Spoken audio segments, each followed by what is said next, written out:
maybe pull it out that way just a little. Keep going. Yeah. Okay. All right, Laura. Just bear with us because we have to move equipment around, and I'm sure you're used to that. And we're mixing both of ours, doing one on each of us on one set before we move to the next piece of equipment. So we've set Bridget up on the short box on the reformer. All the springs are on for safety. And she's going to hook her feet underneath the safety strap and then flex them back towards her knees. And the first one we're doing here are twist rotations. So seated towards the front, facing forward with your arms out to a T, just like we did on the mat, but we're doing it on the short box, and you're leaning back just a little bit. And then using your obliques, twist towards me, and then come back straight. And using your obliques, twist towards the mirror, and then coming back straight. Do that another time. Keep those hips level and steady. This is a beginner move up on the box, getting people used to the safety strap and this level of elevation to be working. And then one more time to the mirror, and then rest down. Now facing me, leaving your left foot under the safety strap, bend that right foot up on the box or dangle it over on the side. Flex that foot back away from the platform. And you can either, as an intermediate move, you can try with your arms over in front of your chest for side overs. You can do it that or in prayer position, and then leaning one shoulder, go into a lateral flexion towards the well, and then come back up. Making sure that that foot is not in contact with that platform. Really trust that safety strap, and come back up. And then one more time to the side, and then come back up. Now a progression here would be for her to put her hands to her ears, to point her elbows down towards the well. Is harder. And then the advanced version of this would be to bring arms up to the ears and then side overs from here. And then of course we could do hawk from here, but we won't do that today.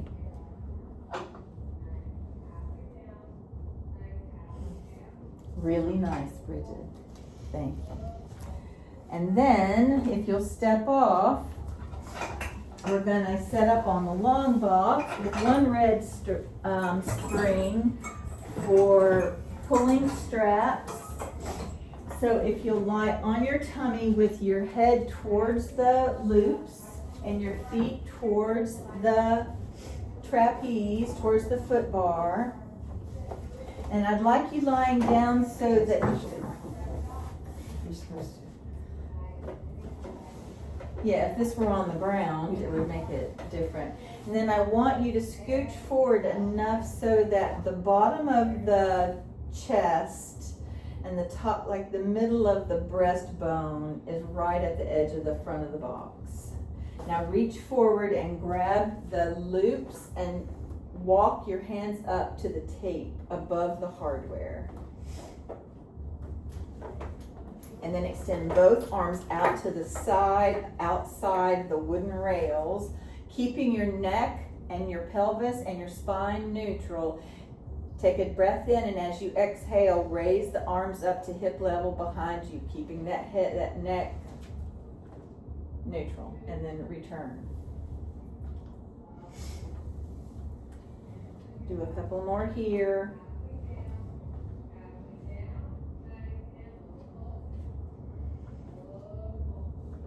And then dock your loops. Talking about progressions here, progressions for this would be at the end of, once you warm up with the pulling strap several times, you can add a spinal extension there. Do that several times. You can also do T-arm work. When you lower your arms with your palms to your hips, you can do your spinal extension there. You can also do leg abduction as well as arm abduction at the same time for the more advanced portion of prone on the box. All right, now stepping off so that you can turn around and put your head towards the foot bar.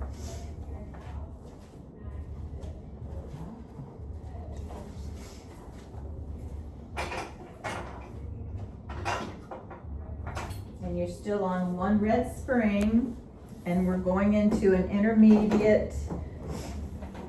We're going to do that trapeze here.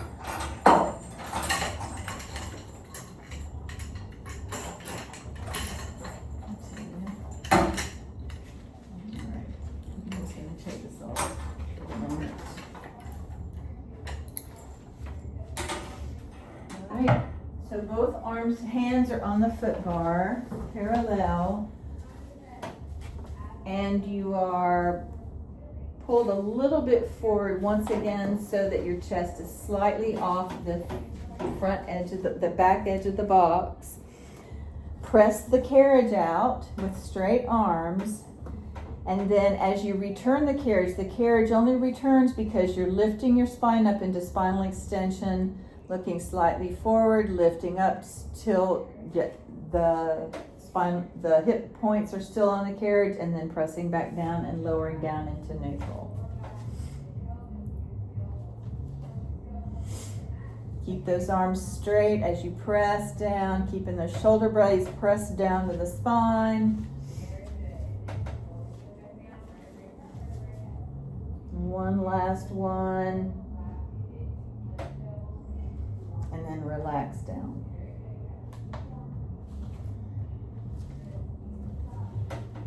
Now I'd like you to slide forward on the box so that your hip bones are almost at the edge. There you go. Now reach back and put your hands on the foot bar, and I may be doing this wrong. And then press the carriage out. Let's try this and see. Now, pressing the carriage out, lift your legs extended and go into a dive. Is this right? This doesn't feel right. There you go. And then come back up. And then bend your elbows in and keep yourself flat and come back in. Now extend straight back out. Go into your swan dive.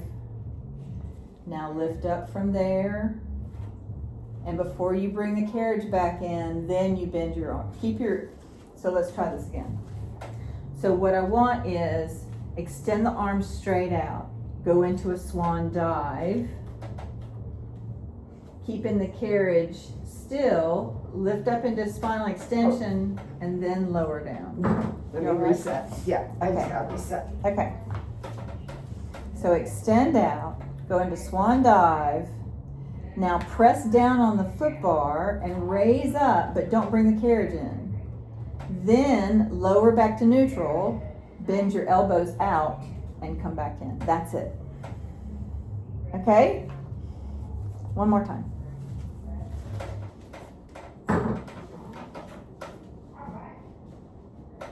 Extend out neutral. Now swing the legs up, extend. Now come up to press up without moving the carriage into spinal extension. Now extend the carriage back out and then bend the elbows and come in at neutral. We kind of have to do it that way because of the trapeze, because we're on the closed end. Now we're on the open end. All right. And then you can sit up because all I have to do here is cue you for beginner jump moves on the reformer. So we would lower the foot bar to the lowest setting and slide the jump board in and tighten the dials to put for the jump board to be in. The client would be laying on the carriage, and we would start with basic parallel jumps. Feet would be parallel and would be pointing towards the top of the jump board, making sure that they're pelvis was either staying in neutral without their belly popping. And then we would go out into a wide parallel, not a wide second, but a wide parallel. And we would jump there. And then I would have them alternate from a parallel to an adducted all the way together. No, not introverted, adducted all the way together, and then out to wide parallel. So alternate wide, and then alternate together, alternate wide, and alternate together. And then that's good. And then how the jump board would be used for a wedge is, and I don't think we have a jump board in here, but we would turn it so that the wedge, the bottom T part, that's like this wedge here, but this is the jump board, right? And so it's padded on one side and wood on the other. And the wooden side has a ledge right there. And we would turn that so that the wedge is resting against the shoulder block so it does not move for someone who would need a wedge if we don't have a wedge, and use that as a jump board. All right, that's my part of the reformer. And now Bridget's gonna take over before we move to springboard.